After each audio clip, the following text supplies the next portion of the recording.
Good morning. Okay, if you get too cold,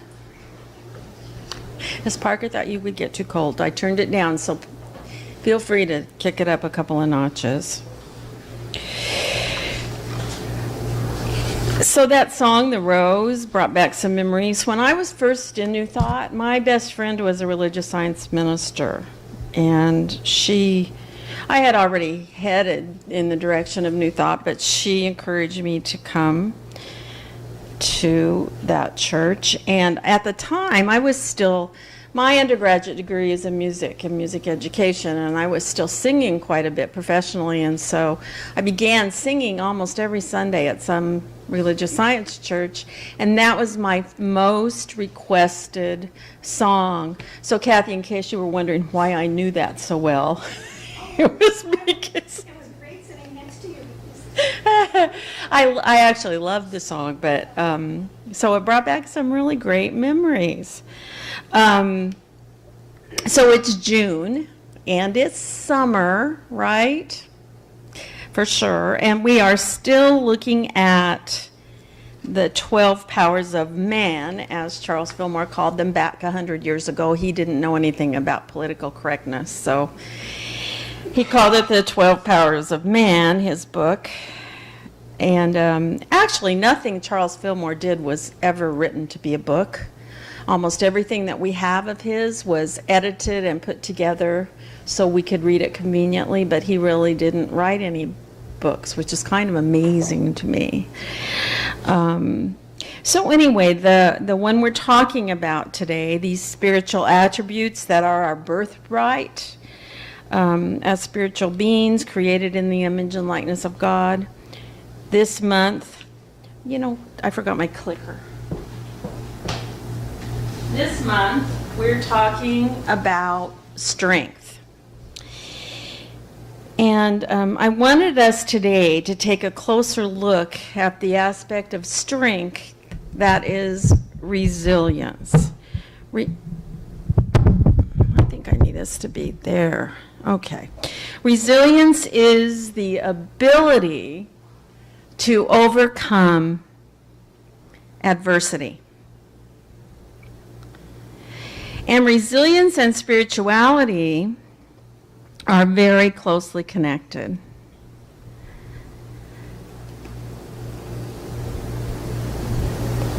It's critical to cultivate this aspect of our inner strength in order to move along our spiritual path. So in her book, The Gifts of Imperfection, Brené Brown, how many of you know Brené Brown?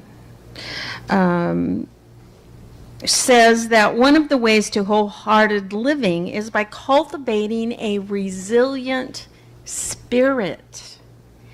And by doing that, we are letting go, our word for the day, of numbing and powerlessness. She says that being resilient gives us bounce or makes us bouncy. And I like that metaphor a lot because it's exactly how I feel when I've overcome something difficult. Don't you just feel, it's like, oh, I got through that. You feel bouncy, right? And so this is Tigger, and he says, life is not about how fast you run or how high you climb, but how well you bounce. Yes, amen. Brené Brown also says that current research tells us that there are 5 common attributes of resilient people. First, they're resourceful and have good problem-solving skills. Second, they're more likely to seek help. Third, they hold the belief that they can do something that will help. They have social support available to them, and they are connected with others. And further, Brown says that the other thing all resilient people seem to have in common, according to her research, is spirituality, which she defines as recognizing and celebrating that we are all inextricably connected to each other by a power greater than all of us, and that our connection to that power and to one another is grounded in love and compassion. Practicing spirituality brings a sense of perspective, meaning, and purpose to our lives. She says that without exception, spirituality, that is, this belief in connection, a higher power, and interconnections grounded in compassion, spirituality emerged as the foundation for resilience. So if you think about that, it probably rings true for you when you think of the times in your life that you have been particularly resilient after a hardship. Then from this spiritual foundation, 3 other patterns emerged. First, cultivating hope. Second, practicing critical awareness or critical thinking. And third, letting go of numbing behaviors to get rid of vulnerability, discomfort, and pain. So let's look at hope first. According to C.R. Snyder, who was a researcher at the University of Kansas, hope is not an emotion, but it's a way of thinking. Though emotions play a supporting role to hope, it's really a thought process, and it's made up of goals, pathways, and abilities. In other words, hope happens when we set realistic goals and we figure out alternative routes to get there, and we believe in ourselves that we can do this thing, whatever it is. So this makes hope this combination of setting goals, being tenacious, and persevering and believing in our own abilities. Snyder also says that hope is learned, and that we learn it in the context of relationships with others. For example, children most often learn about hope from their parents. I can say from my experience, I think I've shared with you that I was raised in an abusive environment when I was a child, but the one gift my father gave me was that he always told me that I could do and be whatever I wanted to do or be, as long as I just set my mind to it and went for it. And in that time frame, that wasn't something you usually told a girl. But I actually truly believed him, and it changed my life. It changed where I headed. And it caused me to grasp every opportunity that came my way. And that might not have been true had he not given me that one gift. Snyder also says that adults who consider themselves hopeful have a high value on persistence and hard work. So the new thinking that says everything should be fun, fast, and easy is inconsistent with hopefulness. That's not to say that everything we do should be not fun, fast, and easy. Fun, fast, and easy is great. But we tend to develop a hopeful mindset when we understand that some things that are worth our effort will be difficult, take some time, and not be fun at all. Now, on the other hand, just because something is fun, fast, and easy doesn't mean it's a valuable goal. It isn't a valuable goal. So, the whole deal is, in order to cultivate hopefulness, we have to be flexible and tenacious. Not every goal will look and feel the same. So in order to live in hope, we have to know and feel that we have the power to affect change in our own lives. The next thing to look at is this practicing critical awareness or critical thinking.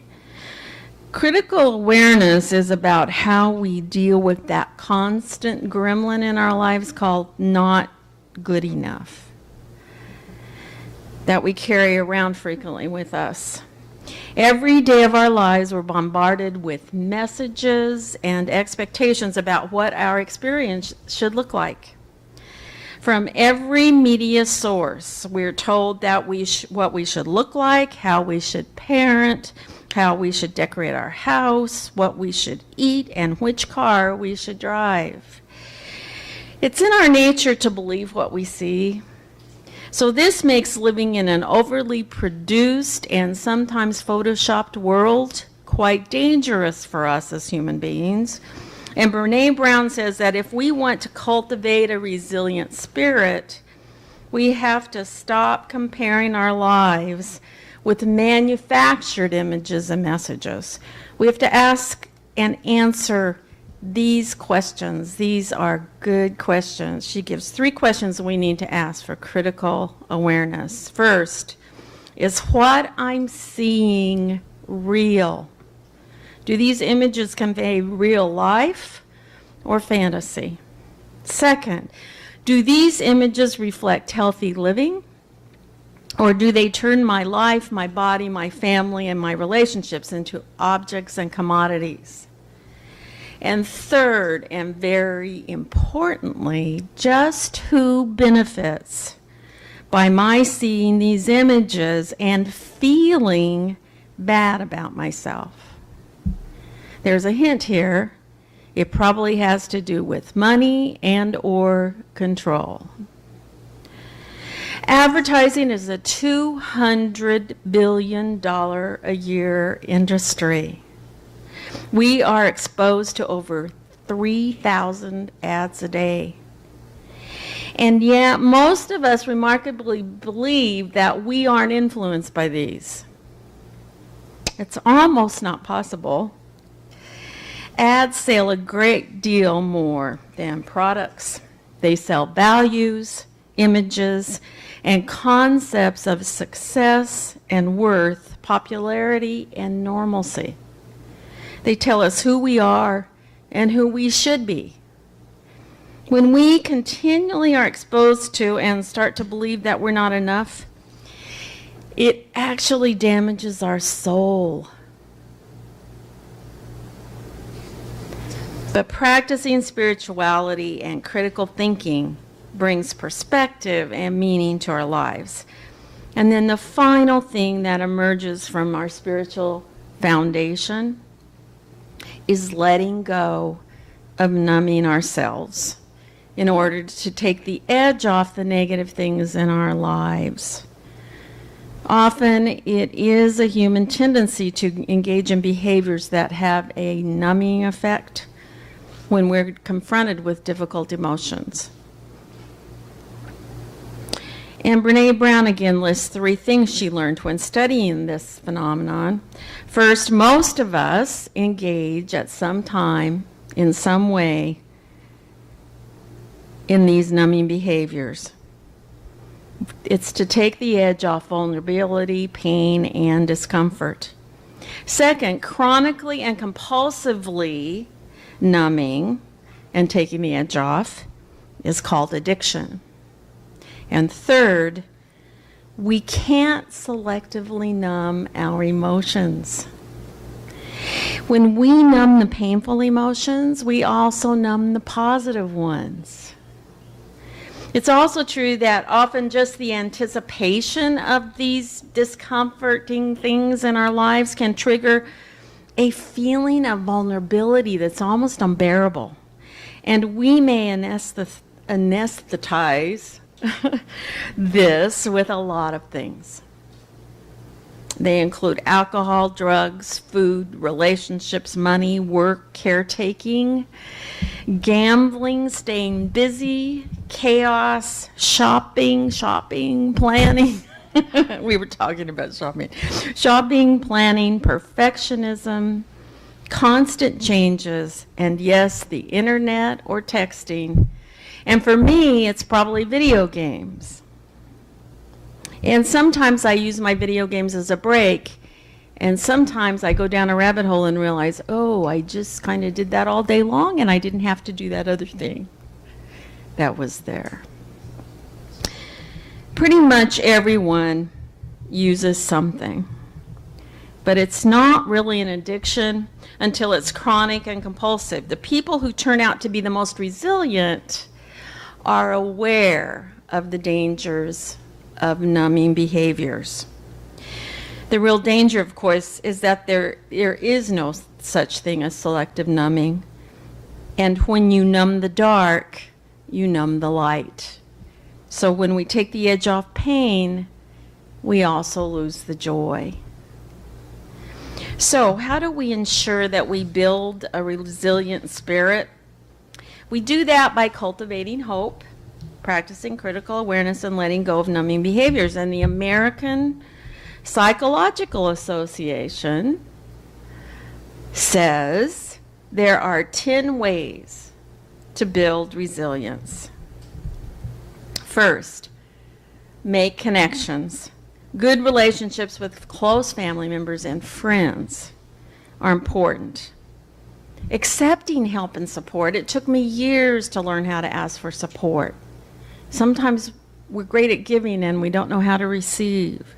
So accepting help and support from those who care about you and will listen to you strengthens your resilience. And some people find that being active in civic groups or church or other local groups provide social support that can help with reclaiming hope. And then also assisting others in their time of need makes you feel better. Second, avoid seeing crises as insurmountable problems. You can't change the fact that highly stressful events will happen in your life, but you can change how you interpret them and respond. You can try looking beyond the present to how the future may look better. Note any subtle ways in you. Pay attention to yourself. Notice how you're getting better day by day.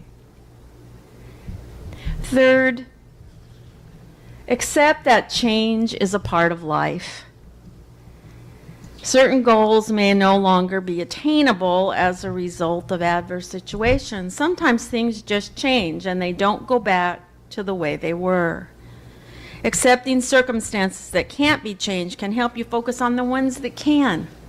So I told you guys a few weeks ago that I couldn't see very well because I was having a hard time reading because we were working on new contacts, and so I'm now on the third version. That was the first version. This is now the third version of contacts. And I'm happy to report that I can now read. I can see my kitchen counter, fix dinner, and see my computer. But there's still a little tendency to have a little distortion in my middle to distant range. Although I can see, it's just a little not quite right. But here's the thing. When I was talking to my eye doctor, I said, I'm just not so good. I'm just not a great patient because I hardly ever have anything wrong. And so if anything lasts more than a day, I get really whiny. And I don't like this, and I'm just going to be this way forever. I just tend to think if it lasts 2 days, then it's just going on forever. And she said, wow, you better get over that. And I said, no, I have to tell you the rest of the story. Here's the thing about me. When I think it can possibly get like it was before, because I actually could see better when I walked into her office for the exam, I could actually see better and clearer from near to far than I can right now. And they don't make those kinds of contacts anymore, and there's no lab in the country that makes them anymore. There was only one then, and I guess they gave up somewhere along the way. And so now we're doing a little bit different technology, and this is what we have. And so the last change that was made, she said, I'm going to check one more time with the lab, and they said, that's it. The only thing we can do is take away some of the near. And I said, no, I can't do that because I have to be able to read and see my computer. I need this part, so let's don't do that. And I said, the thing about me is once you tell me that's it, then I just tend to adapt. And the thing about these contacts is because of the way they're built, it's all your brain anyway that knows where to look and what to do with it. So I'm assuming that now that I know this is it, that over time I will just get used to this. and I won't be feeling this, woo, this just isn't quite right thing that goes on. And so that's all that they're saying. Some things are never going to be the way they were. That's just life. It starts when we're about 35 with our body. Because I see several of you are older than 35 here, and I'm thinking you already know this. And so it's just like almost something new every year, changes just a bit. And we just have to kind of go along with it, because it's probably, if it can be helped, we will. But if it can't, we just have to move along to the next place and enjoy the life we have. And so then the next thing is move forward, move toward your goals. So this is another thing. Sometimes we don't get to our goals as quickly as we'd like to. And sometimes life happens. And I'm experiencing a little of that right now. I mean, I accepted this wonderful responsibility to come here and be a part of you guys' life and to do the things that go with that. And so it caused me to have to slow down a little bit on the building of my coaching practice, because there were things like getting my website up and things like that that I wanted to do. But there are other deadlines that come along that have to be met. And so I was talking to my coach, and I said, I just feel like I'm not moving as fast as I should be moving here. And she said, but you're moving. You're doing something.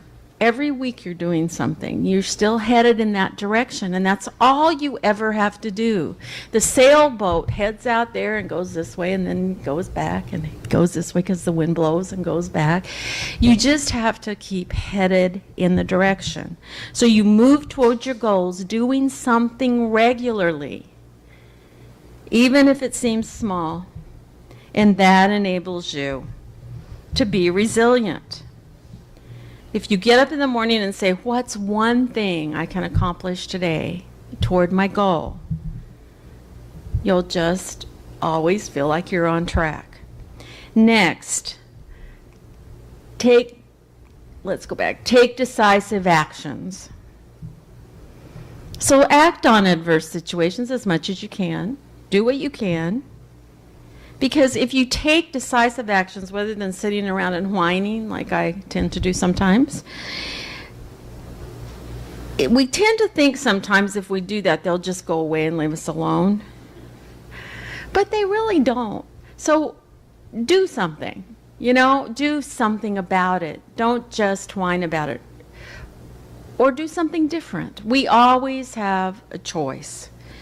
Next, look for opportunities for self-discovery. People often learn something about themselves during these times of hardship. In fact, we almost always do. I can't think of a time that I didn't learn something about myself when I went through a difficult time. Many people who experience tragedies and hardships have reported better relationships and greater sense of strength, even while feeling vulnerable. They have an increased sense of self-worth, a more developed spirituality, and heightened appreciation for life. If you have the feeling that it's always going to get better, in my experience, that's always been true. I always believe it can get better, and it always has, so far. So I'm assuming that's just the truth. And when you have that belief system, your spirituality becomes more developed, you have stronger resilience, and you have a heightened appreciation for life. Next, nurture a positive view of yourself. Developing confidence in your ability to solve problems and trusting your instincts helps you build resilience. How many times have I told you, how many times have other Unity people told you, you have everything you need inside yourself to heal yourself, to solve all your problems, to be the best you can be. So you just have to plug into that and know that. And finally, take care of yourself. So we don't always do the best work at self-care, do we? Sometimes we look after everyone else before ourselves. You need to pay attention to your own needs and feelings. You need to make sure that the decisions you're making are decisions based on what you feel is best for you and not what someone else thinks is best for you. Make sure you engage in activities that make you happy, that you relax, that you exercise regularly, and it doesn't have to be heavy-duty workout. Just move a little bit. And taking care of yourself helps to keep your mind and body ready to deal with situations that require resilience. And then the American Psychological Association added in, beyond these 10 things, a few extras, and they included journaling or writing about your deepest thoughts can be helpful, and meditation and spiritual practices, as we well know, help build connections and restore hope. And I'm so glad that they added these things.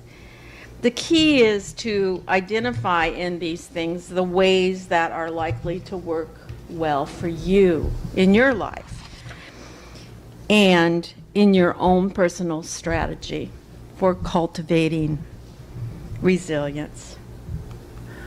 Author Mark Nepo, who is really big these days, he's all over the internet right now, he wrote The Exquisite Risk, Daring to Live an Authentic Life, and he's quoted as saying, "One of the things that stands in the way of our joy and our happiness is the menacing assumption that life is other than where we are. One of the keys to joy and happiness is the challenging work of accepting things the way they are. It's the fullness of life that makes us resilient. Life comes from a whole. It comes in its oneness. When we separate things out as being too difficult, we also separate out what can make us strong." So, as it says up here, life is tough, my darling, but so are you. So let's decide to have hope and not to separate out what makes us strong, and we will learn the art of resilience. Thank you.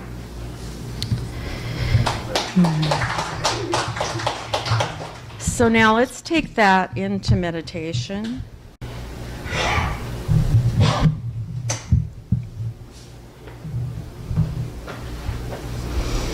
Let's breathe. And exhale and let out any negative thoughts or obstacles that we might have brought in with us this morning. All the busyness and activity in our lives that keep us from focusing on what we really want for ourselves, the kind of life that we want to have, the kind of resilience that we want to cultivate, the kind of joy and peace and love that we want to claim.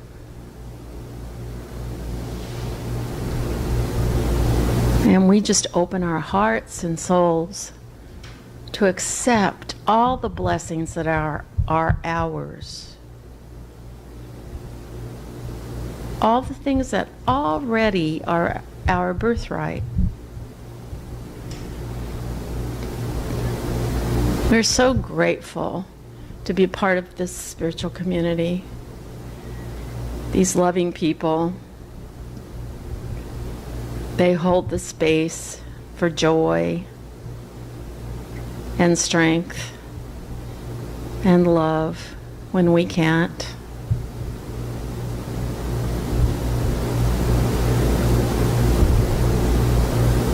We're grateful for the connections that we make here. And just knowing that people are in prayer for us, that people are holding us in positive thoughts,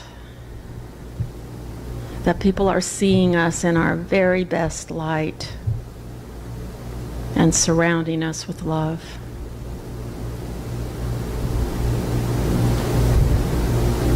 We're grateful for this space that we come to worship in and to fellowship in, and for all who make it the special place it is, those who clean it, those who decorate it, those who provide refreshments.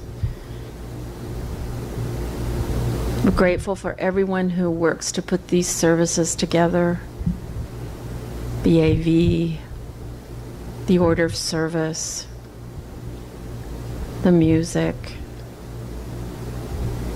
all the things that go to make up the time we share here. We don't want ever to take these things for granted. How blessed we are to be able to come and share and be together and know that we are with like-minded people. We say, thank you, God.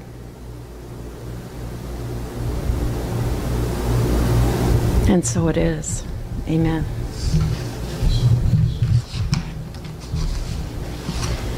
So now is the